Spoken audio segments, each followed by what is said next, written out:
하고 나머지는 또 말씀을 나누면서 살펴보도록 하겠습니다. 잠언 14장 1절부터 7절까지 말씀을 함께 봉독하겠습니다. 지혜로운 여인은 자기 집을 세우되 미련한 여인은 자기 손으로 그것을 허느니라. 정직하게 행하는 자는 여호와를 경외하여도 패역하게 행하는 자는 여호와를 경멸하느니라. 미련한 자는 교만하여 입으로 매를 청하고 지혜로운 자의 입술은 자기를 보전하느니라. 소가 없으면 구유는 깨끗하려니와 소의 힘으로 얻는 것이 많으니라. 신실한 증인은 거짓말을 아니하여도 거짓 증인은 거짓말을 뱉느니라. 거만한 자는 지혜를 구하여도 얻지 못하거니와 명철한 자는 지식 얻기가 쉬우니라. 너는 미련한 자의 앞을 떠나라. 그 입술에 지식이 있음을 보지 못함이니라. 아멘. 이 시간에도 여기까지 나오신 여러분들 위해 하나님의 크신 은혜가 함께하기를 진심으로 기원합니다. 말씀 읽기 본문은 잠언서 14장입니다. 우리가 11월 달에 잠언서의 말씀을 읽어나가는데, 잠언서는 솔로몬이 그의 아들에게 지혜의 말씀을 전해주는 글로 시작하면서 그 글이 쓰여져 있지만, 단순히 그의 아들에게만 쓰는 편지가 아니라 하나님의 아들들, 하나님의 자녀들에게 해당되는 이 땅에서 어떻게 살아갈지를 잘 교훈하고 있는 말씀이다라고 할 수 있습니다. 그렇기 때문에 우리가 구원받은 자로서 이 땅을 어떻게 살아가는 것이 하나님의 자녀답게 살아가는 것인가, 지혜롭게 살아가는 것인가를 잠언서를 통해 많은 교훈을 얻을 수 있겠습니다. 잠언서를 읽어갈 때 이렇게 하면 하나님께서 이렇게 하는 것이 하나님께서 원하시는 삶이라는 것들을 잘 교훈받고 이렇게 살아가기에 힘쓰는 우리가 되어야 될 것입니다. 특별히 잠언서부는 어떻게 살아가는 것이 지혜로운 삶인가를 잘 보여주기 위해서 지혜로운 사람의 모습과 어리석은 사람의 모습을 대조하면서 그 극과 양극의 모습을 보여주면서 더욱더 지혜롭게 행하는 것이 바른 삶이라는 것들을 보여주고 있습니다. 계속해서 잠언서 말씀을 읽어나갈 때 지혜로운 자의 모습들을 잘 발견하고 또 그렇지 않은 자의 모습들도 생각해 보면서 우리의 삶을 잘 단속하여서 하나님께서 원하시는 삶이 무엇인지를 잘 깨닫고 그대로 실천하는 은혜가 있었으면 좋겠습니다. 잠언서 14장에서도 다양한 실천적 교훈들을 하고 있습니다. 어떻게 살아가는 것이 지혜로운 자의 모습인지, 하나님의 자녀다운 그런 모습인지를 다양하게 교훈하고 있는데요. 내용들을 각각에 다 살펴보긴 힘들 것 같고, 제가 이해하기 쉽게 하기 위해서 크게 좀 거칠지만 5가지 주제로 좀 묶어봤습니다. 내용이 쭉 이어가면서 좀 5가지 주제로 이 14장을 좀 이해하면 좋겠다 생각이 들어서 묶어봤는데요.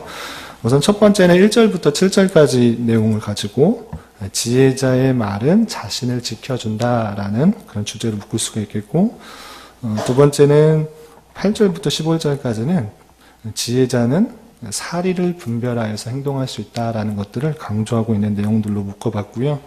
또 16절부터 24절까지는 지혜로운 자는 악을 피하여서 선한 길을 간다라는 내용들로 묶어봤습니다. 그리고 25절부터 27절까지는 지혜자는 단순히 자신의 생명을 건질 뿐만 아니라 이웃 사람들에게 생명을 전해줄 수 있는 그런 사람이다라는 것들로 묶어봤고요. 그리고 마지막으로 28절부터 35절까지는 왕으로서 어떻게 다스리는 것이 좋은 것인가 여러 가지 지혜의 말씀들을 하고 있는데, 단순히 왕으로서의 모습뿐만 아니라 우리가 크고 작은 왕으로서 다스리는 자로서 있을 때 어떤 모습을 가져야 될 것인가 교훈받을 수 있겠다 생각해서 마지막은 지혜로운 왕의 다스림이 어떤 모습인지를 좀 기록해 놨다 이렇게 보시면 되겠습니다. 일단 크게 5가지 부분을 나눌 수가 있고요. 자세한 내용들은 좀 읽어가면서 또 설명하도록 하겠습니다. 우선 14장 1절을 보면 이런 표현이 있습니다. 지혜로운 여인은 자기 집을 세우되 미련한 여인은 자기 손으로 그것을 하느니라. 어쩌면 보면 14장 전체의 주제이고 잠언서의 큰 주제 중에 하나라고 할 수 있는데, 이 지혜롭게 행하는 것을 통하여서 집을 세울 수 있다라는 것입니다. 반면에 미련하게 행동하면 집을 허문다. 그것을 스스로 허물게 되는 일들을 하게 된다라는 것입니다. 여기서 단순히 자기 집에 해당되는 것이 아니라 자기 몸, 또 자기가 속한 공동체, 또 이웃, 또 교회 공동체, 큰 나라까지도 생각해 볼 수 있는 것입니다. 지혜롭게 행할 때 자기뿐만 아니라 자기 집, 자기가 속한 공동체, 더 나아가서는 이웃과 사회에 큰 영향력을 미칠 텐데 지혜롭게 행하는 것을 통하여서 그것을 견고하게 할 수 있다라는 것입니다. 우선 짧게로는 이 문맥에서 이 문장에서 지혜로운 여인의 중요성을 말하고 있는데요. 우리나라 말에서도 아내가 잘 들어와야, 여자가 잘 들어와야 그 가정이 산다라는 그런 표현도 있다시피 여인의 중요성은 크다라고 할 수 있습니다. 그 여자로서 또 여인으로서 아내로서 또 며느리로서 한 가정에 들어왔을 때 그가 어떻게 하느냐에 따라서 그 가정이 잘 세워질 수도 있고 더 부하게 되고 풍성하게 될 수도 있습니다. 그만큼 한 가정에 있어서 여인의 중요성들을 다 알진데 지혜롭게 행하는 것을 통하여서 한 가정을 잘 세울 수 있다라는 것들을 교훈해 주고 있는 것입니다.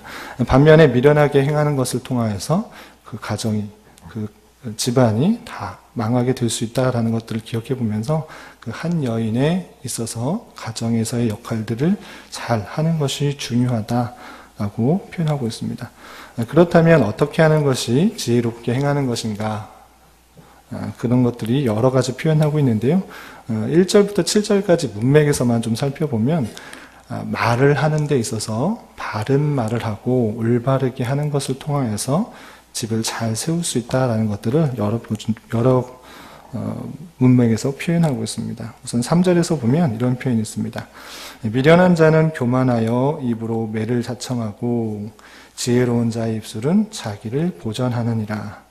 언어 생활을 통하여서 바르게 말하고 지혜롭게 말하는 것을 통하여서 자신을 보전하고 또 이웃 주변 사람까지 잘 보전할 수 있다라는 것들을 표현하고 있습니다. 또 비슷한 표현이 5절에도 있는데요. 신실한 증인은 거짓말을 아니하여도 거짓 증인은 거짓말을 뱉느니라. 어떤 사람으로서 해서 증인의 역할들을 할 텐데 바른 말, 거짓말을 하지 않는 것, 바른 말을 통하는 것을 통하여서 신실한 증인으로서의 바른 역할들을 감당할 수 있다라는 것들을 표현해 주고 있습니다. 언어 생활에 있어서의 중요성들을 계속 강조하고 있으며 또 7절에서 보면 너는 미련한 자의 앞을 떠나라 그 입술에 지식이 있음을 보지 못함이라 라고 표현하면서 지혜 있는 자와 함께 해야 할진데 왜냐하면 미련한 자에게는 그 입술에 그 말하는 것을 언어 생활에 있어서 지혜가 없기 때문에 그런 사람을 피해야 될 것이고 또 말하는 것에 있어서 잘 지혜롭게 행하는 것을 따라야 되고 그런 사람은 지혜자이기 때문에 지혜자와 함께 할 것이고 어리석은 사람들은 지혜가 없기 때문에 그런 사람과는 피하는 것이 좋겠다라고 표현하고 있습니다. 특별히 4절에서 보면 좀 독특한 표현이 있는데요. 4절을 보면 언어 생활뿐만 아니라 단순히 눈앞에 보이는 일만 가지고 생각할 것이 아니라 더 넓고 깊게 멀리 살펴보면서 생활해야 될 것을 이렇게 표현하고 있습니다. 4절을 보면 소가 없으면 구유는 깨끗하려니와 소의 힘으로 얻는 것이 많으니라. 당장에 집안에 소가 없으면 치울 일도 없고 돌볼 일도 없고 구유를 이렇게 청소하고 정리할 필요가 없습니다. 소가 없으면 구유는 깨끗하고 살기는 편합니다. 그렇지만 소가 가져다 주는 유익을 생각해 볼 때 과연 그것이 옳은 것인가 라고 하는 것입니다. 소의 힘으로는 얻는 것이 많으니라. 당장에 보기에는 소를 키우고 또 구유를 치우는 것, 또 구유에다 먹이를 주는 것, 그것이 힘든 일이기 때문에 그거 없으면 좋겠다라고 생각할 수 있겠지만 더 멀리 생각해 본다고 하면 소의 힘으로 얻는 것이 많기 때문에 당장의 눈에 보기에 편한 것을 찾는 것이 아니라 더 멀리 살펴보고 멀리 생각해 본다고 하면 소를 키우는 것이 더 좋다라는 것들을 생각해 볼 수 있다라는 것입니다. 그렇기 때문에 지혜로운 여인, 또 지혜로운 자, 그런 사람은 단순히 눈앞에 보이는 일들로 인하여서 그것을 판단하고 계획하고 생각할 것이 아니라 더 멀리 살펴보고 또 행동하는 것, 그리고 그의 언어 생활로 그 말하는 것을 통하여서 공동체를 또 자기 집안을 잘 세워나갈 수 있다라고 교훈하고 있는 것으로 생각해 볼 수 있습니다. 비슷한 표현들이 계속 나오고 있는데요. 8절부터 15절까지는 특별히 지혜자로서 사리를 잘 판단하여서 행하는 것을 교훈하고 있는 것으로 좀 묶어봤습니다. 그래서 8절에서 보면 이런 표현이 있습니다. 슬기로운 자의 지혜는 자기의 길을 아는 것이라도 미련한 자의 어리석음은 속이는 것이라. 슬기로운 자, 또 지혜로운 자, 자기의 길을 안다 이렇게 표현하고 있고요. 미련한 자의 어리석음은 속이는 것이라. 그러니까 그 길을 알지 못한다라고 있습니다. 그 길은 무엇인가 여러 가지 표현하고 있는데요. 22절에서 보면 이런 표현이 있습니다. 11절과 12절에 이런 표현이 있습니다. 11절과 12절을 보면 악한 자의 집은 망하겠고 정직한 자의 장막은 흥하리라. 그리고 12절 보면 어떤 길은 사람 보기에 바르나 필경은 사망의 길이니라. 악한 사람은 자기의 길을 잘 알지 못하고 그 길을 잘 가지만 그 길은 마침내 사망에 이르는 것이고 또 망하게 된다라는 것입니다. 그렇지만 지혜자는 그 필경, 마침내 그 길을 알기 때문에 올바른 길로 간다라는 것입니다. 그러니까 지혜자는 당장의 눈에 보이기에 좋은 것을 쫓는 것이 아니라 그 마지막을 볼 수 있는 자로서 삶을 살아갈진데 그 길을 따라서 지혜롭게 자신의 길을 가는 것이 중요하다라고 하는 것입니다. 그렇기 때문에 당장의 눈에 보는 것이 좋아 보일지라도 그 길을 따르는 것이 아니라 선한 길, 또 지혜로운 길을 따라서 마침내 하나님께서 원하시는 그런 길을 가야 될 것을 계속적으로 표현하고 있습니다. 그리고 15절, 16절에서도 여러 가지 지혜롭게 생활하는 것을 통하여서 사례를 분별할 수 있는 모습들을 표현하고 있습니다. 그리고 다음 단락으로 보면 16절부터 24절은 악을 피하는 그런 모습들이 있는데요. 16절에서 보면 지혜로운 자는 두려워하여 악을 떠나나 어리석은 자는 방자하여 스스로 믿느니라 라고 표현하면서 지혜롭게 행할 때에 악을 피할 수 있다. 왜냐하면 악한 행동들의 결과, 그 마지막을 아는 자로서 두려워하면서 악을 떠난다. 그렇지만 어리석은 자, 미련한 자는 하나님을 두려워하지 않고 자기 스스로 교만하여서 스스로를 믿기 때문에 계속적으로 악에 거하는 그런 모습이 있다라고 표현하고 있습니다. 그래서 지혜자는 악을 떠나서 피해서 살아가는 것이 중요하다라고 하고 있습니다. 앞선 문맥과 이어서 생각해 본다면 악한 사람들은 교만하여서 자만하여서 자기의 길의 끝을 알지 못하는 관계로 스스로 교만하여져서 또 스스로의 편안한 길, 안락한 길을 따라서 살아가지만 그의 마지막 그 필경은 악이고 사망이고 또 멸망이라는 것들을 말해주면서 당장의 좋은 길을 따라가는 것이 아니라 하나님께서 원하시는 길을 살아가야 될 것을 계속적으로 설명하고 있습니다. 그리고 또 다음 단락에서 또 살펴보면 25절부터 27절까지는 생명을 건지는 지혜자의 모습들을 설명하고 있는데요. 25절 보면 진실한 증인은 사람의 생명을 구원하여도 거짓말을 뱉는 사람은 속이느니라. 진실한 증인이 생명을 구원한다. 바르게 증언하는 것을 통하여서 사람의 생명을 구할 수 있다라는 그런 표현이 있고요. 또 26절에서도 여호와를 경외하는 자에게는 견고한 의뢰가 있나니 그 자녀들에게 피난처가 있으리라. 자녀들에게 피난처가 될 수 있는 그런 모습들을 지혜자가 행할 수 있다라는 것이고요. 27절에서도 여호와를 경외하는 것은 생명의 셈이니 사망의 근무에서 벗어나게 한다. 생명의 셈, 여호와를 경외하는 것, 지혜롭게 행하는 것, 그것을 통하여서 생명의 셈이 날 수 있다라는 것입니다. 25절부터 27절까지는 특별히 생명을 건지는 것을 강조하고 있는데, 이 지혜자가 바른 행동을 통하여서, 바른 증언을 하는 것을 통하여서 생명샘이 나게 할 수도 있고, 피난처가 되게 주게 해주고, 또 생명을 구원할 수 있다라는 그런 표현들을 하고 있습니다. 지혜자의 삶의 한 단면을 보여주고 있는데, 우리의 행동, 우리가 하는 것을 통하여서 사람의 생명이 건짐을 받을 수 있다라는 것을 통하여서 교회적인 사명을 또 한번 생각해 볼 수 있습니다. 우리의 말과 행동을 통하여서 주변 사람의 생명이 살릴 수가 있고, 또 피난처가 되게 해줄 수가 있고, 또 생명의 샘이 날 수가 있다는 것, 우리의 모습, 우리 교회의 모습을 통하여서 우리의 사명이 일어나는 그런 잃어버린 영혼에게 생명을 살리는 그런 삶을 살아야 한다라는 것들을 도전받을 수 있는데요. 우리 주변에 아직 하나님을 알지 못하여서 죽어가고 있는 그런 영혼들은 없는지를 살펴보면서 우리가 지혜자로서의 모습을 통하여서 생명이 샘이 나게 하고 생명을 구원하고 피난처가 되게 하는 그런 교회적 사명들을 잘 감당해야 될 것입니다. 그리고 마지막 28절부터 35절까지는 지혜로운 왕을 어떻게 다스려야 되는 것인가 여러 가지 것들을 교훈하고 있는데요. 28절에서 보면 백성이 많은 것은 왕의 영광이요 백성이 적은 것은 주권자의 패망이니라. 백성이 많은 것, 그것은 당연히 왕에게는 힘이 되고 영광이 되는 것입니다.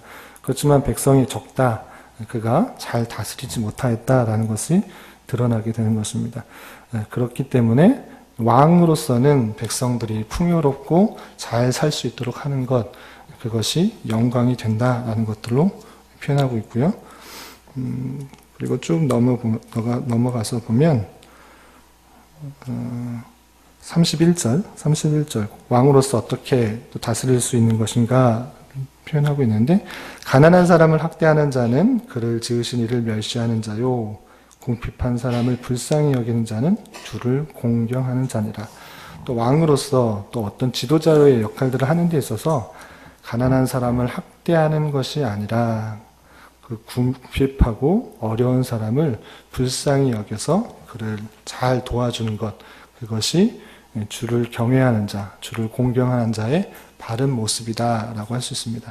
내가 도움을 줄 수 있고 영향력을 미칠 수 있을 때 어렵고 힘든 자에게 무시하고 멸시하고 학대하는 것이 아니라 그에게 도움을 줄 수 있는 것, 그것은 하나님께서 나를 통하여서 선한 도구로 쓰이게 하는 역할들이라는 것들을 기대하면서 왕의 역할들을 하게 될 때, 또는 지도자의 역할들을 하게 될 때, 어떤 사람에게 영향력을 미칠 수 있는 자리에 있을 때 그것이 불쌍히 여기고 긍휼히 여겨서 하나님의 마음을 표현하는 것, 그것을 중요하다라고 표현하고 있습니다.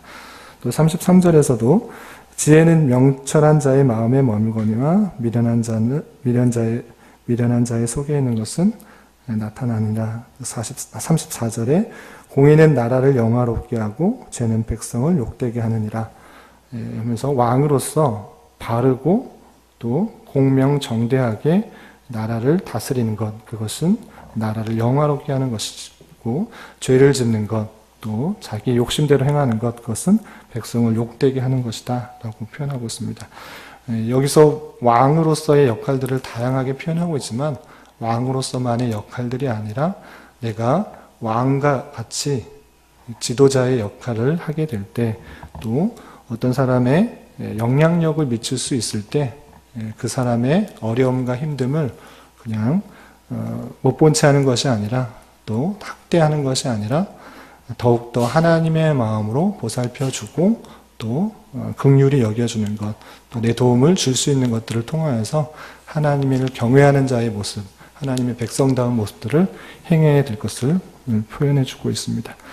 이런 말씀들을 대하면서 우리는 우리의 삶을 한번 되돌아봐야 될 것입니다. 우리가 얼마나 지혜로운 자의 모습으로서 살아가고 있는지 되돌아보면서 나만을 생각할 것이 아니라 또 바로 앞에 있는 모습만을 생각할 것이 아니라 지혜자로서 더욱더 멀리 살펴보고 또 그 일의 마지막을 살펴보면서 하나님의 자녀다운 모습들을 생각해야 될 것입니다. 그리고 나를 통하여서 우리 주변에 어렵고 힘든 사람들이 또 도움을 받을 수 있도록 해야 될 것이며, 나를 통하여서 아직 생명이 없는 사람들에게 복음을 전파하는 것을 통하여서 복음 전파의 사명, 또 교회의 사명들을 잘 감당해야 될 것입니다. 이런 말씀을 대하는 자로서 이 땅을 살아갈 때 서로 다른 주 종류의 인생, 지혜자의 모습과 어리석은 자의 모습의 인생이 있음을 알고 우리 모두는 지혜자로서의 인생의 걸음을 걸어가기에 힘써야 될 것입니다. 이런 은혜가 저와 여러분들 가운데 함께하기를 진심으로 기원합니다. 기도하겠습니다. 하나님 아버지 감사합니다. 오늘 말씀을 통해서 두 종류의 인생에 있어서 지혜로운 자의 삶을 살아야 할 것들을 도전받았습니다. 지혜로운 말로 내 자신과 공동체를 잘 세워나가게 하여 주시고 세상의 악한 길을 따르는 것이 아니라 그 마침내 결과를 아는 자로서 악을 피하며 살아가는 자 되게 하여 주시옵소서. 또한 지혜자가 생명을 건지는 것처럼 우리의 입술과 행동을 통하여 사람을 세우며 생명을 살리는 각자와 우리 교회가 되게 하여 주시옵소서. 교회 주변의 재건축 문제로 교회가 중요한 시기에 있습니다.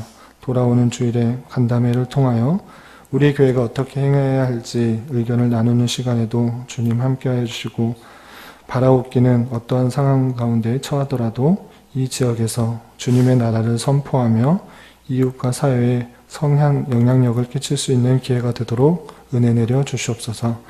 수능 시험을 앞두고 있는 여러 수험생들과 그 가족에게도 함께하여 주셔서 오직 그 앞길을 예비하시고 주장하시는 주님을 온전히 신뢰함으로 이 시기들을 잘 감당하게 하여 주시고 남은 한평생도 이러한 자세들로 살아가는 은혜 또한 허락하여 주시옵소서. 탄자니아 선교지 탐방 마치시고 돌아오고 계신 이홍호 목사님 마지막 여정도 지켜주시고 받은 은혜와 비전으로 앞으로의 사역도 잘 감당할 수 있게 하여 주시옵소서. 오늘 있게 되는 수요 성경 공부와 구역장 성경 공부에도 함께하여 주셔서 예비된 풍성한 은혜를 함께 나누는 은혜의 시간이 되게 하여 주시옵소서. 교회 내 여러 병약자와 이런저런 문제로 마음 아파하는 이들이 있습니다. 주님 함께하여 주시고 위로하여 주시며 평강 가운데 감사의 고백이 넘쳐나는 시간 되게 하여 주시옵소서. 이 시간 각자 주님께 간절히 간구하는 입술의 고백 위에도 주님의 선한 열매가 있게 하여 주시옵소서.